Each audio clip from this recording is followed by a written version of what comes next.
All right, Jack, let's get clear on your book idea, and see what comes of this. So tell me about your book idea. Okay, so actually, to begin with, instead of talking about the book idea, I want to first mention that in my head for many years, I've kind of collected a lot of ideas, or say, if I get a dream or something that channels or downloads like during the day, and I've, maybe written like a paragraph, in like my journal of, what that experience or what that thought was, or possibly that dream. And I never really then expounded. And for so many years, I think just maybe out of like insecurity of just not expressing myself and not sharing my truth, that with all these stories, it's kind of like procrastination. And I think of now where I'm at the moment, I feel a lot better. And I'm now in your course and taking that, and that's just flowing, and the timing is absolutely perfect. Um, it really does make sense to, instead of go into short stories, to just make a book that bringing all those philosophies, all those ideas into just one thing. Um, so at the moment, that's where I'm at.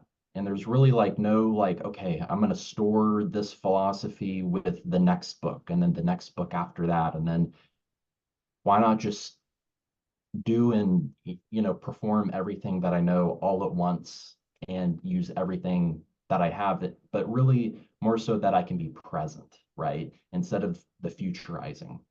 So that's how I'd like to start off with first, instead of the idea for the story, it's that I'm very centered in knowing that my story is that I'm going to be very present with it and put out all of my ideas. So probably the biggest overarching theme for my story idea is consciousness.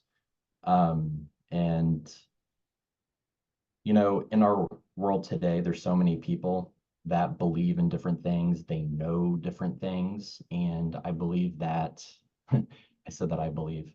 Um, I would say that I believe and know that a lot of people delve into different paradigms of life and how their lens of how they see different things. And why is it that someone else might not be able to see that? So I would say that within my story, that it's about taking away a lot of layers and trying to dispel um, a lot of beliefs that you could say collectively that a lot of people on the earth have collected to be true, but then uh, to then awaken. And within that awakening, there's a hero's journey, that there's a process. Um, One of the biggest things of maybe like a hero's journey, just to kind of segue, is maybe that within my story that there's archaeology. And within the archaeology, it has, these ancient texts that then describe like a hidden truth. And then now, because that was discovered, the old paradigm, or maybe let's say there's a pre-existing religion that then believes in a specific thing. Well, now it totally shifted because of these ancient, texts that have been discovered. So that would be an example of the peeling of the layer. And so within my story is that the theme would be a lot of mini stories that then lead up into maybe at the very end, like some aspect of enlightenment, or, a unity consciousness. Hmm. Okay, I love that, and how everything connects around consciousness. So do you see this as it, would the reader think it's all like separate short stories, or would they come into it like viewing it as a cohesive narrative? I would say that it's a cohesive narrative, and this is how I thought of it. is that instead of just thinking of the short story ideas, I can just really say to myself, well, I can go into depth within one story, and then really it overlaps and it goes into another book, but it's still the same story. And like I've told you from before, that I love Harry Potter, Lord of the Rings, and kind of maybe to see like a sequel or whatnot. And I know that I'm kind of jumping the gun, maybe a little bit of futurizing, but I do feel like that I have a lot of ideas and how to, compact it into one story. I think that's the play, is just one overarching story. Yeah, and you could do so much with that. Like you can, every chapter can be like a mini story or an aspect of the story, and it brings people along, and then they gradually come together, like the pieces gradually come together as people read on. Like one chapter might be around a specific person, another chapter might be another person, another chapter might take place somewhere else in this universe you're creating, and then they slowly just combine together. And like in that process, I love reading books like that. Like they kind of trace separate timelines or people that gradually come together, and it's like, whoa, like these people or these scenes that I fell in love with just met, at some point in the book or maybe towards the end of the book. And you could write that almost like they're completely different stories that combine. Wow, that's so interesting that you say it from that perspective, because as I've told you that I'm really interested into timelines. And when we think of time in and of itself as something that I got off of Greg Braden, Mhm. that the way in which, we're taught with time and history is that it goes like this, from one into the other. Yeah. But really, the way that scientists have discovered things, uh, that time is actually fractal. And so it could, bounce off and, you know, be from maybe a different timeline and then show up for XYZ. Now, I know that was very generalized, but it creates for a great story. Yep. And how like cycles can repeat even Cycles. yeah, that's a more like accessible way of viewing it if people have a hard time. But I Yeah. completely agree. Time is not linear. We just kind of stuff it into this linear categorization. And I love playing with that in stories too. And that's like it's a creative challenge, but it's so rewarding if you can like help people view and experience time in another way. Like, do you have any specific ideas of how you would do that? Hmm. Okay. When I think of stories and movies, I guess just with my personality that I tend to like binge kind of like the same stories. Like I like to rewatch them. So I would say like my perspective or maybe my parameter, I'm going to keep going back to like Harry Potter, Lord of the Rings. If you can recall, in Lord of the Rings, at like the very beginning where there's um, maybe it was like the second movie, but it starts off with um, before before this time there was um, a myth, and then or actually I think I'm going backwards. Is that first it was a story, Mhm. then it turned into legend, and then it turned into myth. And every time when I rewatch that movie, the second movie, like it just kind of always brings me back to like, well, that's actually very true, because the way in which that's said is that that plays in many other movies and books, and really our own time, our own human history, because a lot of it then comes down to perspective. So in within that perspective, other people see time differently. So it could be maybe, and now to go back to your question to really answer it, um, like we could be creative here and say maybe there's like a clan and a specific bloodline, and only they have access maybe to like this time portal, right? Because they then, have control. They own a specific piece of land that no one else has access to except them. How and why did they obtain that, artifact or that technology? Well, it's because they have different DNA, because they've, um, I don't want to get weird here, but they've interbred, just saying. So that could be an angle. Huh. Yeah, that's interesting. Dropping some clues as to what's going on in our world too through story and myth. And another way that you can play with time with writing that I'm also fascinated with is you can you can write like a whole chapter about 1 second of time, you know? Or you can write one word or a couple words that's millennia, you know? So you could expand and contract time with writing that way. And that gives you so much like creative potential. Have you thought about that at all? I really haven't, but when you're talking about that, and back again with the movies, um, Spirited Away, have you by chance seen that movie? I haven't, but Okay. people have recommended it to me several times. Oh boy.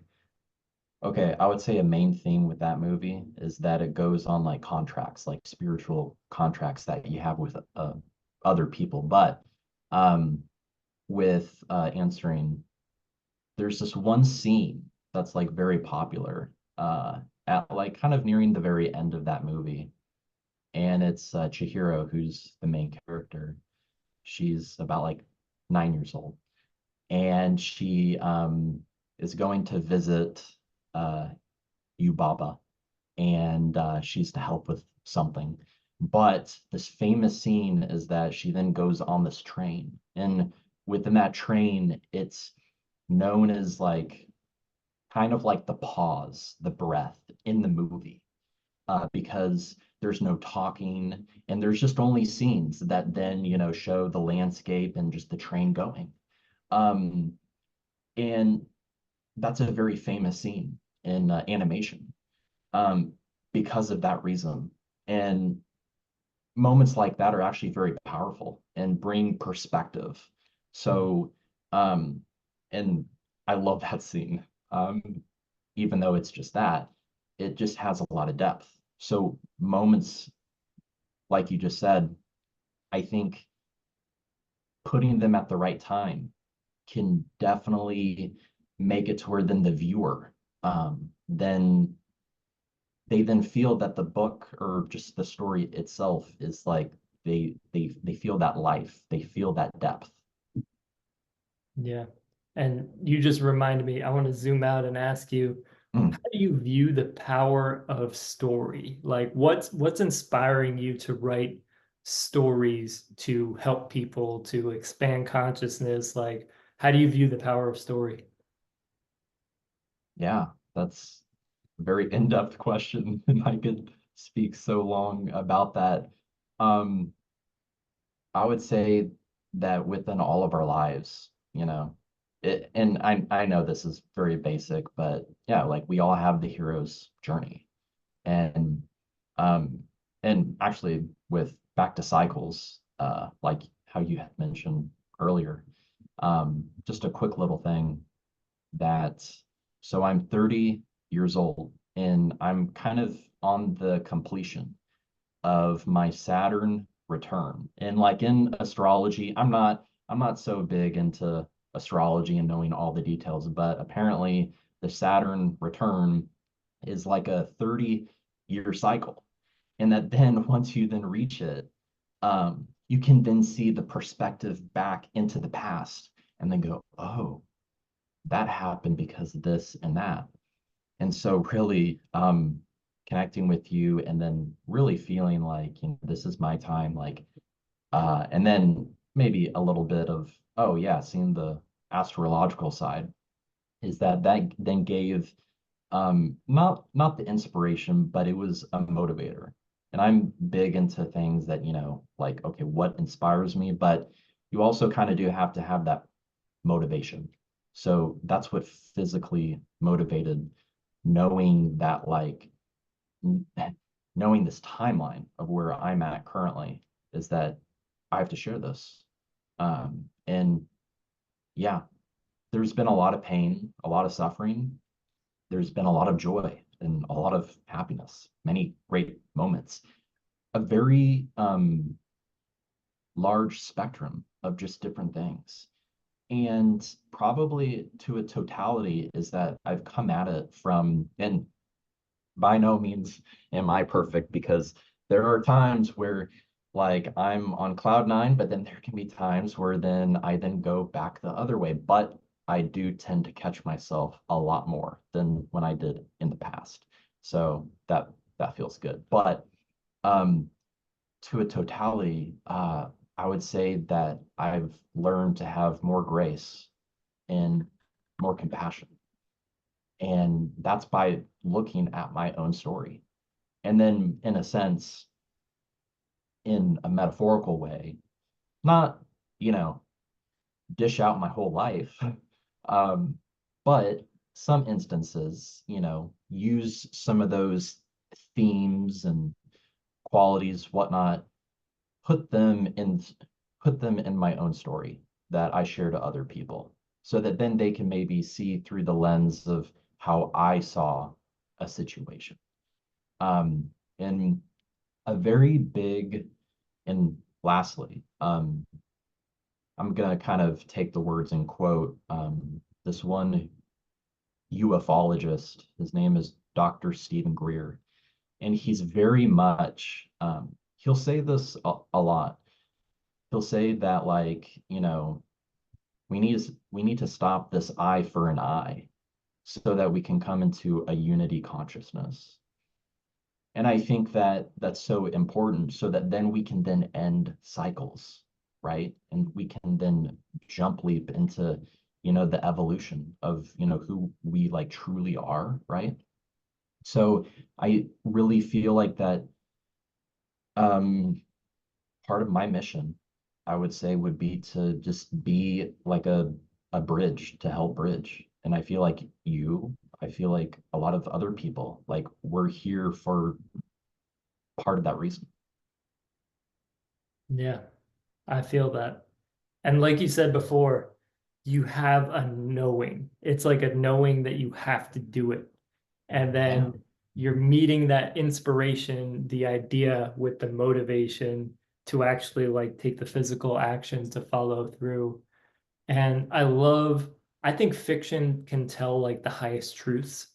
It could transcend our ability to convey just like facts through language because it allows us to use language to like point towards higher truths that are even beyond language.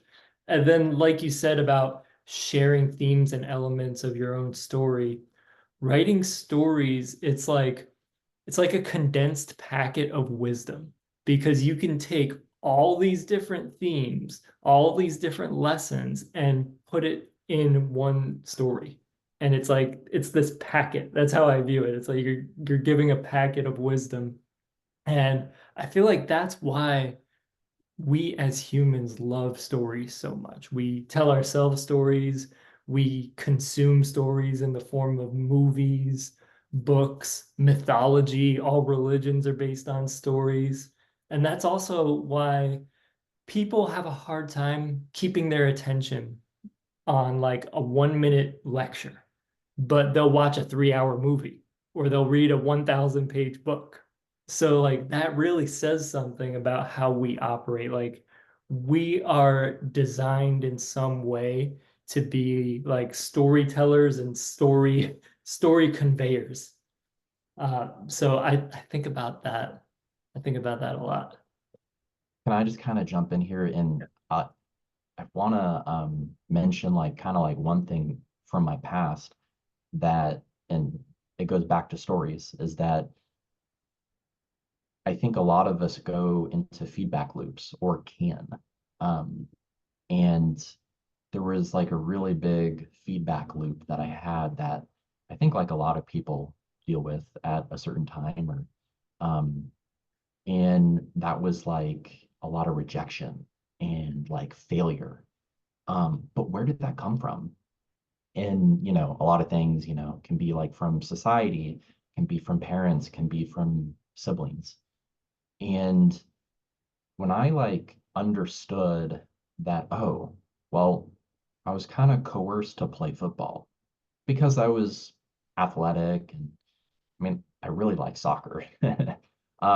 If I were to choose any day, I'd play soccer. I wouldn't complain about it. Also, before playing, there would be no nerves. But every time of going into playing football, there was always nerves. Um, and one of the themes of my life is that I didn't make it to college, or I didn't make it to professional. And during like kind of like a pivotal moment of my life of um, basically I was kind of falling down and I didn't know why, and things were just like really confusing. But I took that as that I failed.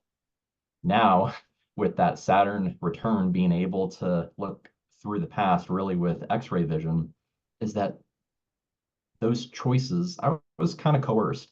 That really wasn't me. So really, I didn't fail. I didn't fail whatsoever. In fact, it was actually really just the expectations that weren't mine to begin with, but I held them as my own because, as kids and teenagers, a lot of us, soak in what we're told. Um, and as of lately, those old stories really don't pertain to me because I've been able to understand that, that had nothing to do with me and I never failed.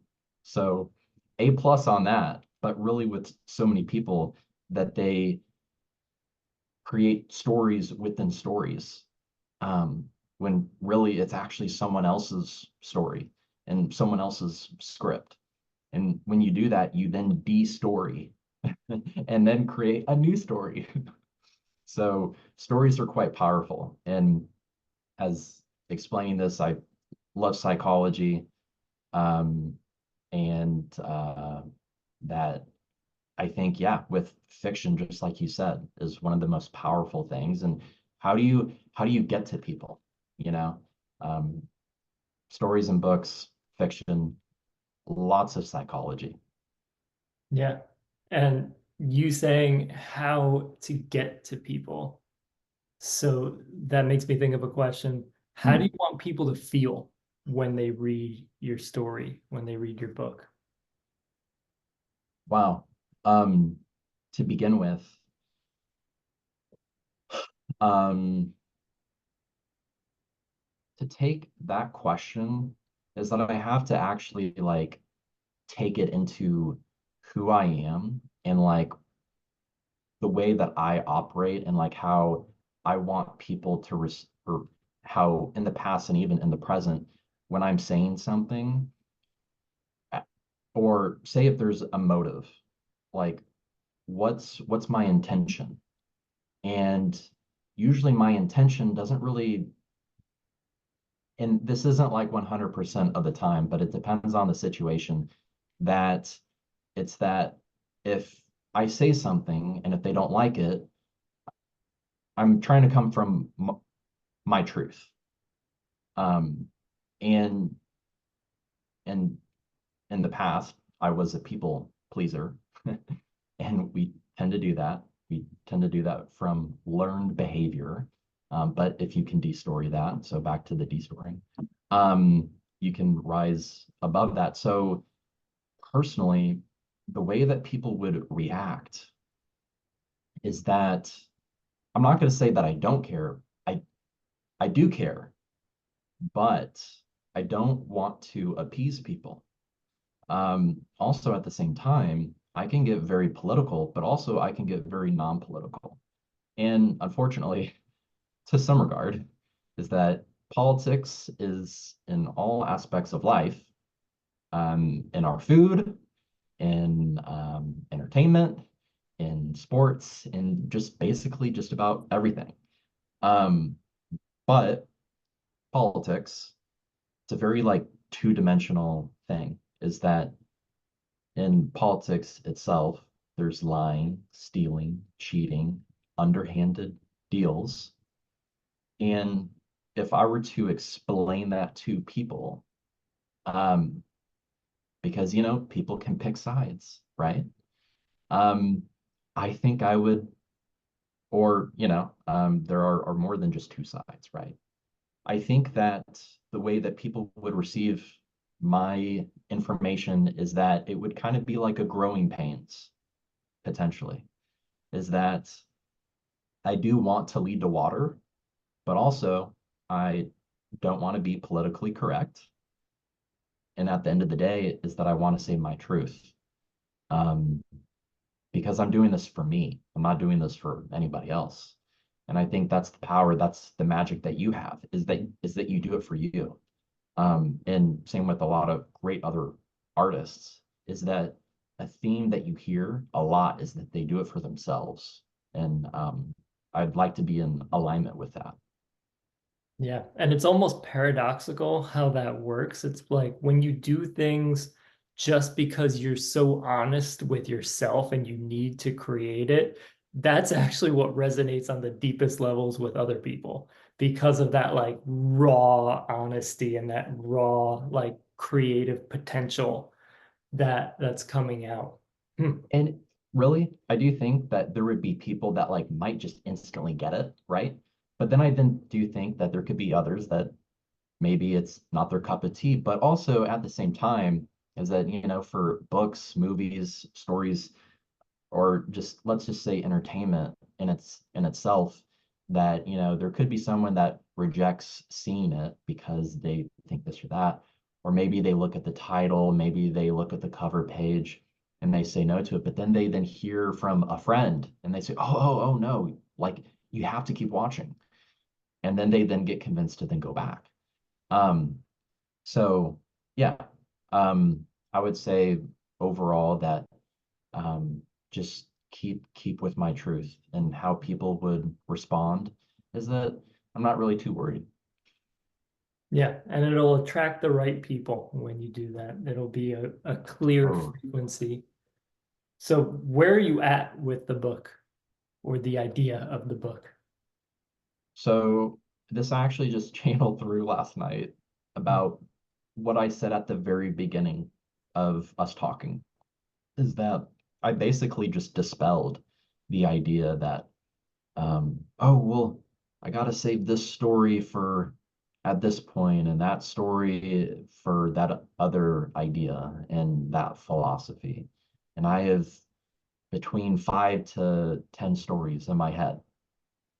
No, really, where I'm at, and I think really kind of this is going to help me start is just knowing, just focus on one story, on one book at a time.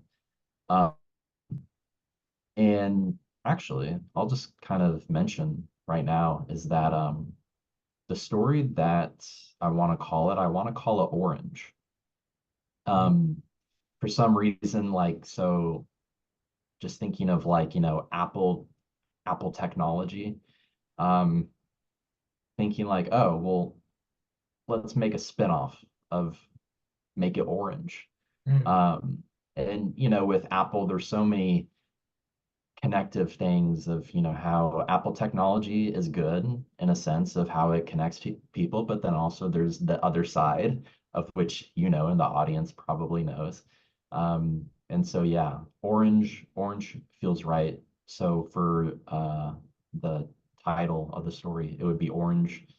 Um, Now with the depth and getting in, I've only outlined um, just the start of the outline. So for the start of the assignments, I've finished week 2. Um, I started with writing 30 minutes of just flow. That was one of the exercises. I did that.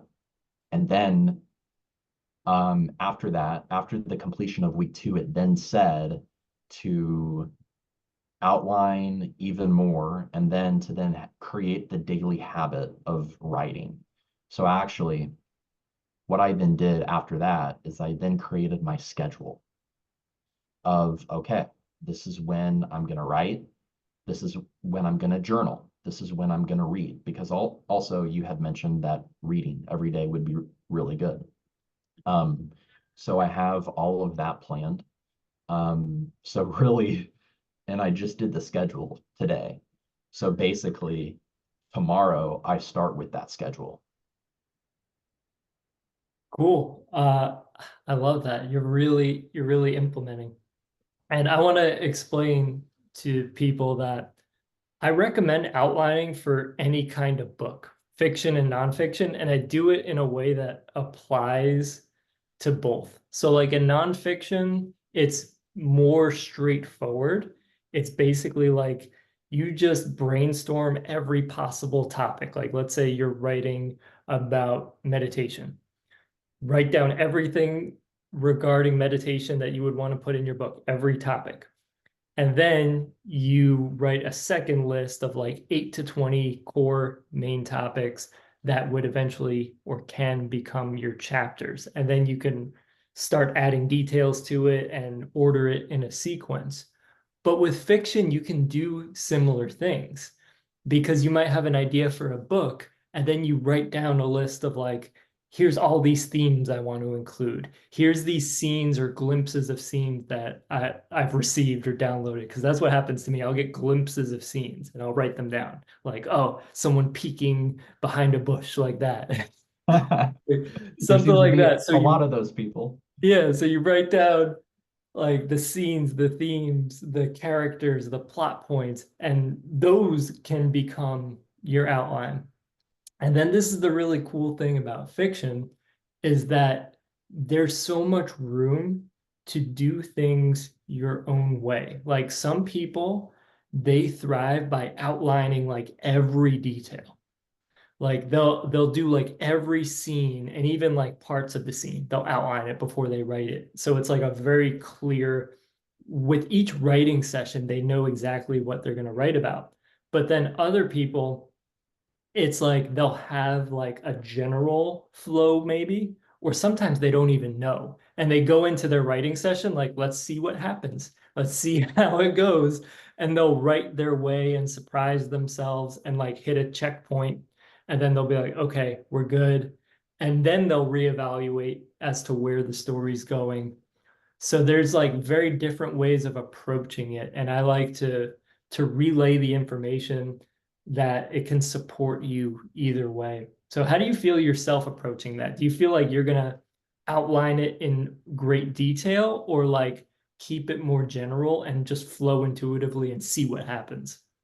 Yeah, well, like first, I do want to mention because of, going through the modules, um, that the one of the coolest things was that like you had mentioned your past education does not matter because really we talk, we text, we write basically every single day. So knowing that and understanding that, it's like, oh yeah, I've basically out of all the typing I've done on my computer, all the text, all the talking, I've written hundreds of books, metaphorically. So knowing and understanding that was very comforting and just kind of also to hear that from you of, like your success, that you've created so many books and that you know and you understand and you're telling us that you really don't. Yes, there can be, fundamentals that can help, but to its core, past education isn't really the bee's knees Mhm. for things like this. And it is kind of interesting because there's many authors and artists that, they have other jobs and they say their background wasn't art, but they created little bit of time to then, you know, to express themselves through creating those means of art. And then they then become known as artists. So really education, I mean, anyway, I kind of got distracted by getting into that. What was the question? Do you see yourself approaching it more like outlining every detail and then writing, or Mm, like having a general outline and then intuitively flowing? And it can be a combination, but how do you see yourself approaching that? right.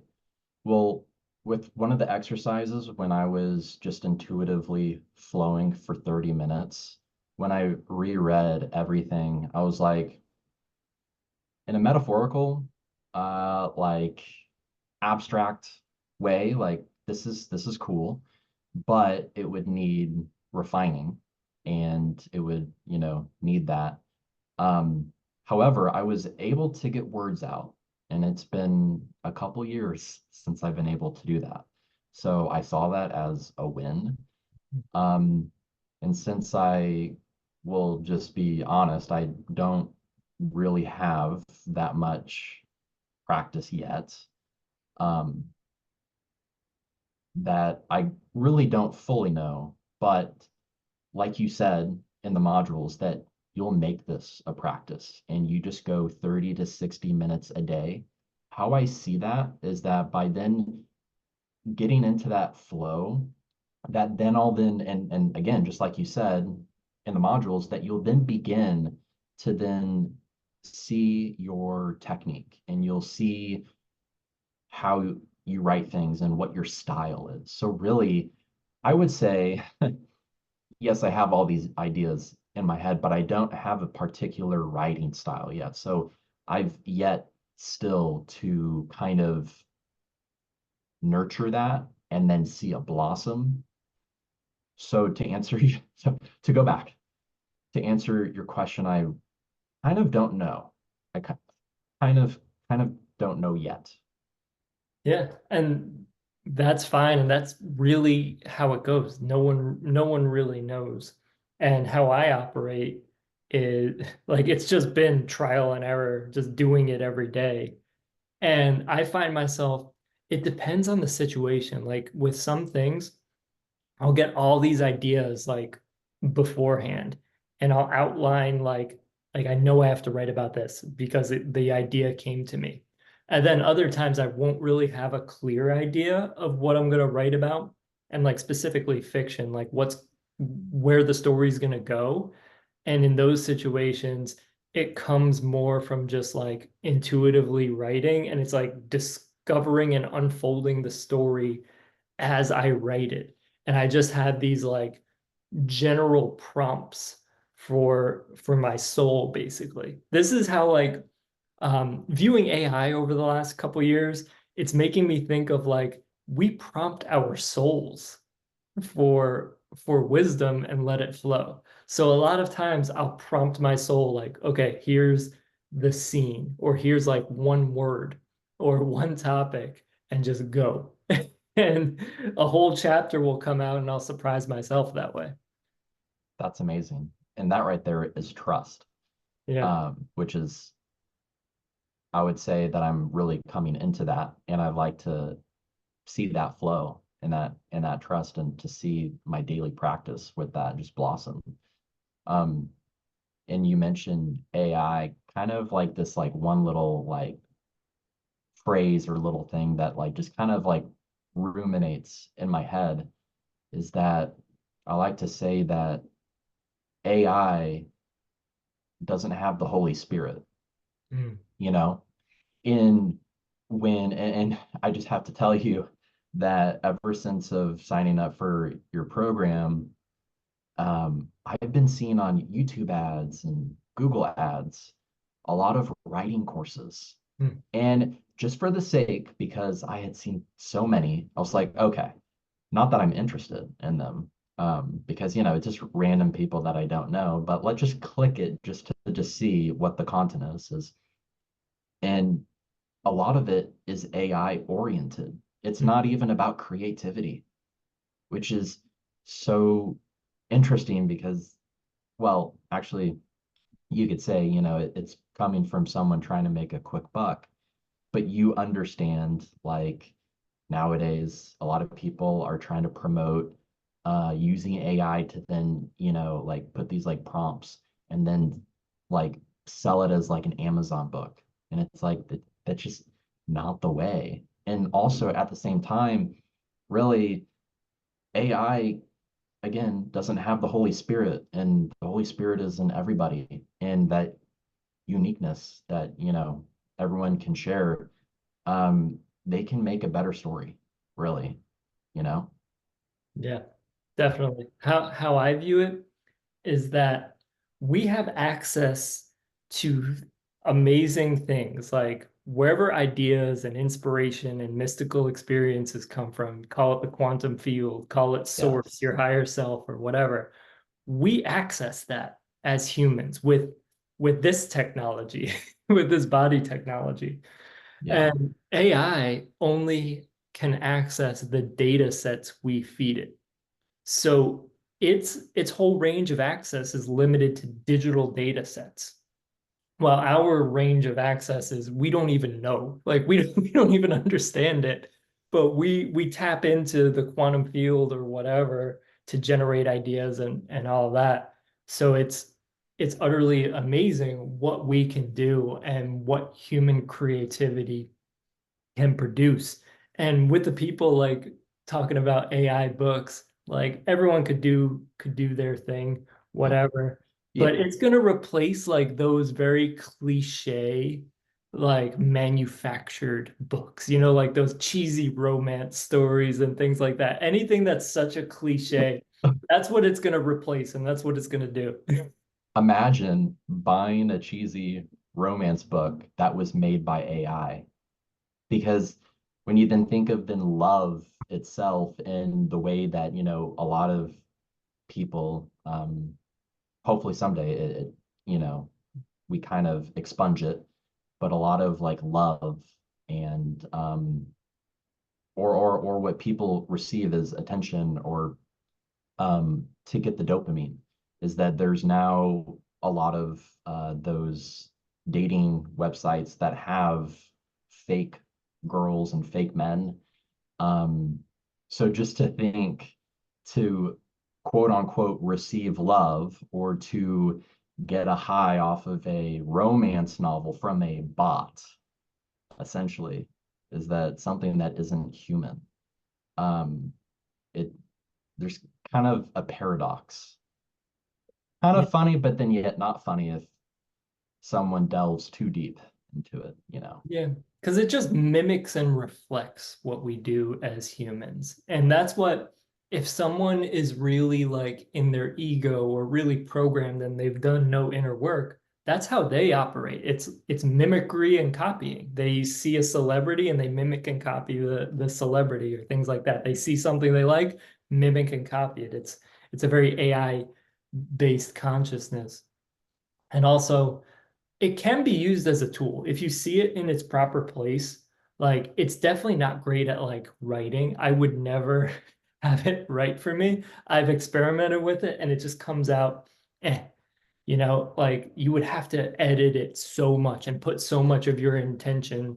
But it's good for things like going through lots of data and like giving you something. Like I'm like almost like a Mm, glorified search engine or a more complex search engine. Like I'm looking for this. Give me 20 examples of this. So it like digs through all the data and pulls 20 examples for you. And it's like, okay, thanks. I'll take this and use it. So it's good with that kind of stuff. But yeah, you're right. It doesn't have that Holy Spirit. And it's really important to know the proper place of things and to know yourself, because then you could use everything as a tool and not be governed by it. yeah. And you just gave me an excellent idea that if, and because I think with a lot of us that love stories, that we do research of things of life, um, I think that actually with bouncing off of your idea of how AI can be useful is that like knowing of, okay, well, within this document, it has over 100 pages. Like maybe it's like some like thesis, or maybe uh, there's say like a court order, and like you want to know what the public file is and like what section. Well, to go through the whole thing, right, with your finger, that's very tough. But then if you then just if you type the prompt, hey, AI Susan, look for this specific thing, boom, automatically gets you to page 67 in the second paragraph. So Hmm. I guess I would use it for that. Yeah. All right. So was there any other things you wanted to talk about or any other questions you had? Yeah, actually, I've known and understood that you've written so many books. Um, I don't think I've ever asked like what what got you into the field of writing and creativity? Like, was it something that like you've always kind of been an artist? Um, I just want to know like a little bit of your story or a lot of it if you're able to tell me. Yeah. Well, I've always had like a really wild imagination. And I've always A like little too wild. No, just kidding. I've always like thought deeply about things even as a little kid. Like I loved like playing with action figures and things like that and coming up with like stories around it. Things like that. Or I would just make up stories like walking around the block or things like that or with my friends. So I was always really imaginative and I always just like viewed things differently. I remember being like 6 years old, like questioning the nature of God. Like, how can God be a man? If he's like omniscient and everywhere, how could he be limited to a man? Like, I remember thinking that way when I was like 6 years old. I would just like ponder those I kind of, don't think I was thinking of that way, but wow, that's not impressive. not all the time, but sometimes. And then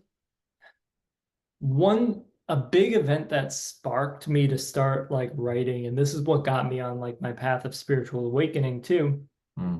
is when I was 19, I was drinking so much all the time, like getting blackout drunk 3 nights a week.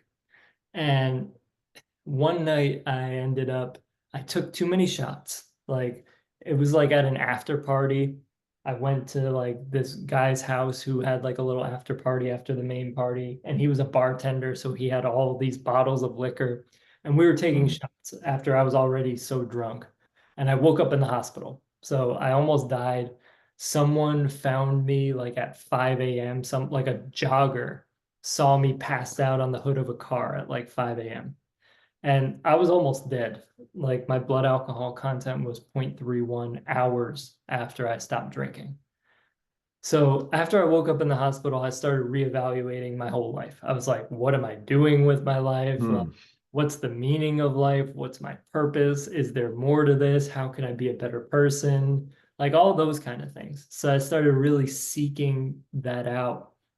And the way I did it was through journaling. I would just write.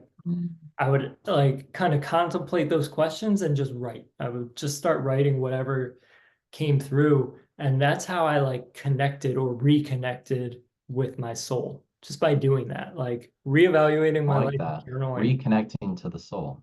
Yeah. Totally. Wow. So I did that every day, and that led to me like writing poetry, writing like song lyrics, writing all these different things, even like whatever I felt like t was important to speak about. It led to writing all that.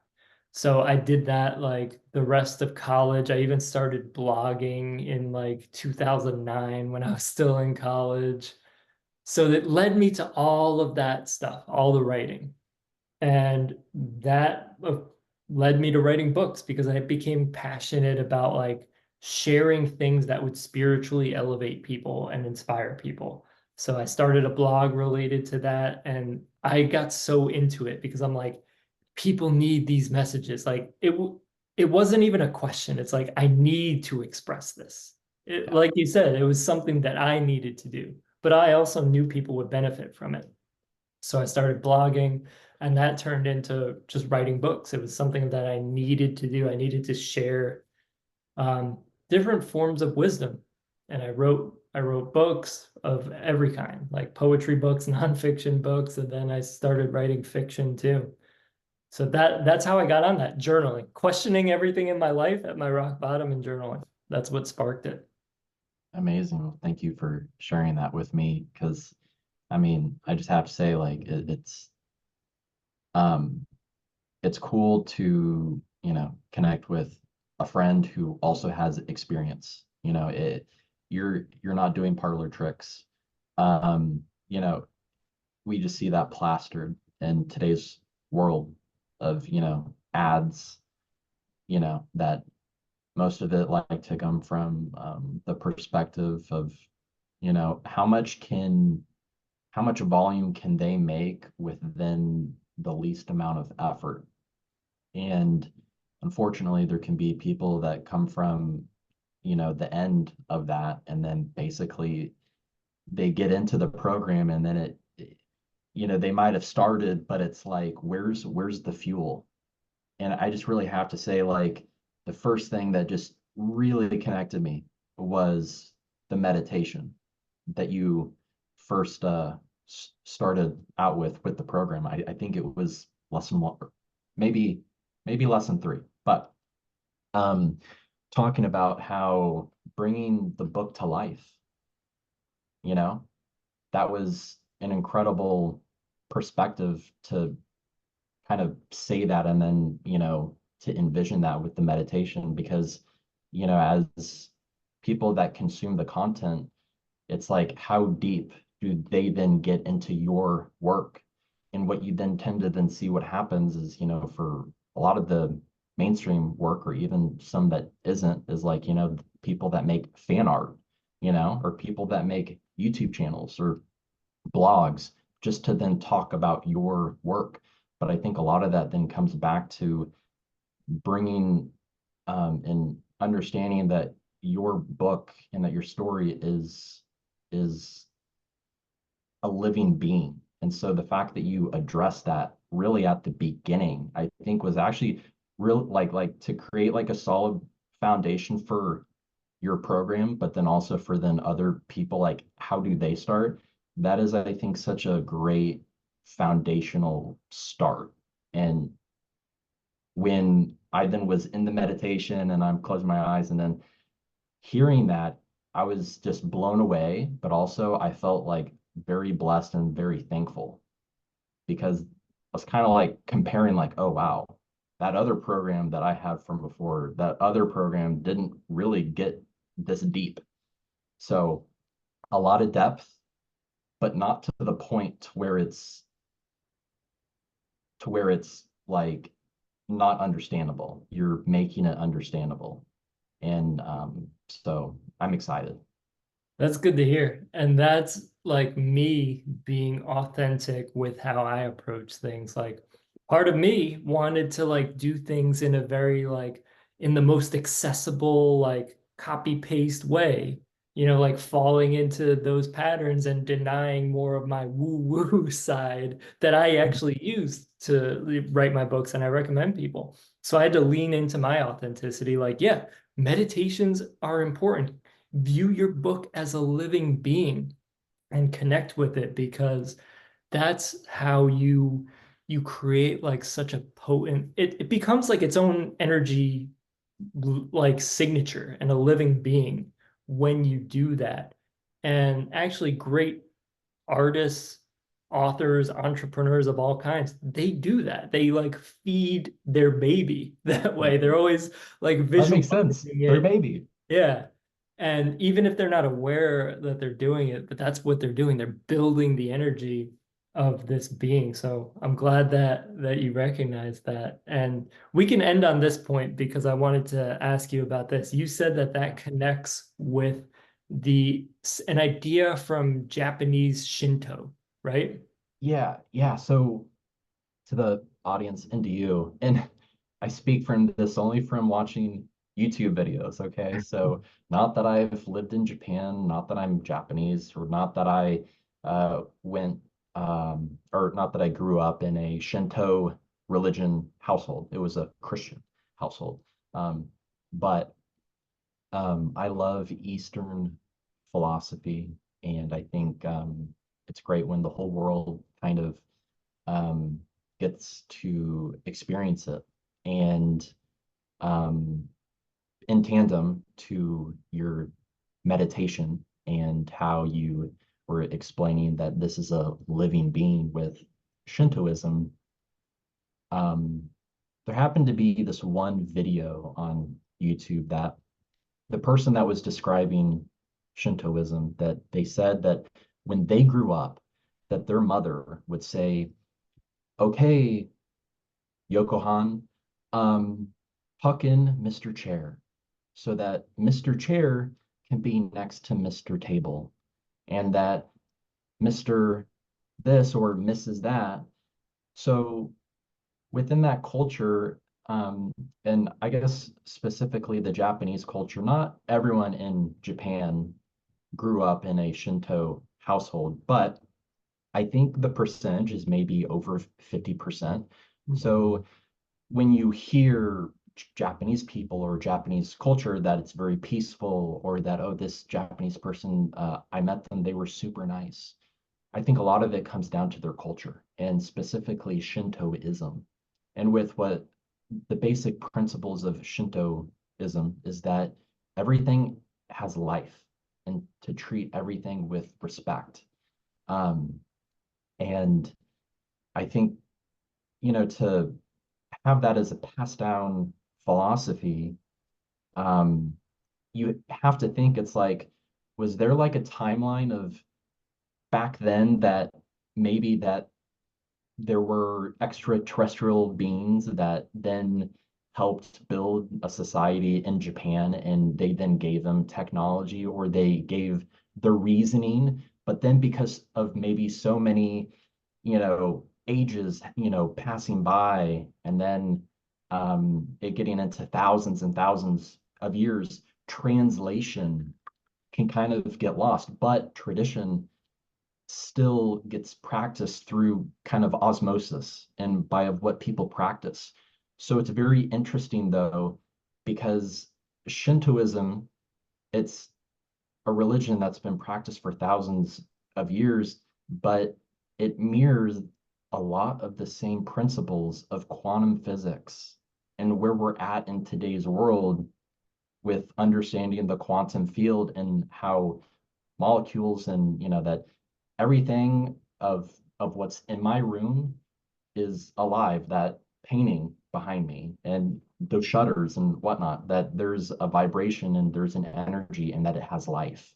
So kind of to wrap this whole thing up with Shintoism, and um, is that I really felt that at the beginning of taking your course and within the meditation, and specifically with my values and things that I believe, that it just kind of was like a rocket ship, like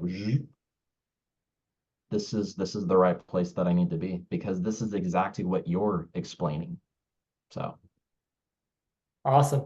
I love hearing that, and we'll wrap up on that note because that's a good note to end on. So thank you so much, Jack, for coming on. I really appreciate you. thank you so much, and I always appreciate you.